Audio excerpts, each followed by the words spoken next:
The forgotten blood of Indonesia. What happened in Indonesia was not just colonization, it was centuries of suffering. For more than 300 years, Indonesia lived under Dutch colonial rule. A rule built on forced labor, brutal punishments, and an economy designed to drain the islands of their wealth. Indonesia was one of the richest lands on earth, spices, gold, fertile land, but the people who owned it became prisoners in their own homeland. The Cultivation System, 1830-1870, one of the darkest chapters. Villagers were forced to plant crops for the Dutch instead of feeding their families. Rice fields disappeared, famine spread. Entire communities starved so Europe could grow wealthy. The Aceh Genocide, 1873-1904.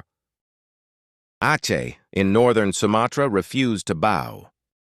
So the Dutch launched one of the longest and deadliest colonial wars in Southeast Asia. More than 100,000 Achenese civilians were killed. Men, women, and children. Villages were burned. Scholars and religious leaders were targeted. This wasn't just war. It was an attempt to break the spirit of a people. The Java War, 1825-1830. Led by Prince Diponegoro, millions were drawn into resistance. More than 200,000 Javanese died, not only from battle, but from famine and disease caused by the conflict.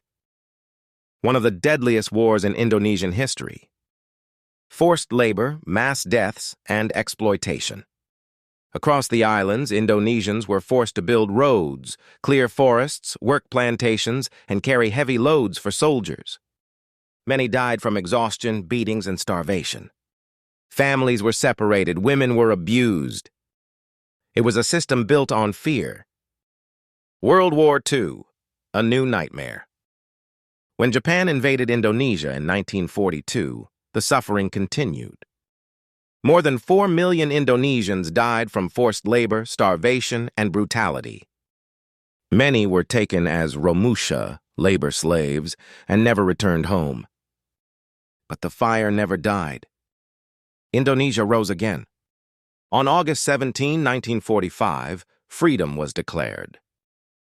But the Dutch returned, sparking another violent struggle. Tens of thousands more Indonesians were killed before independence was finally recognized in 1949. This is history that must never be forgotten. It was colonization built on exploitation, war, famine, and mass death. But the Indonesian people, from Aceh to Java to Sulawesi, refused to break. Their strength built a nation. Their suffering became their courage. And their blood nourished the freedom Indonesia stands on today.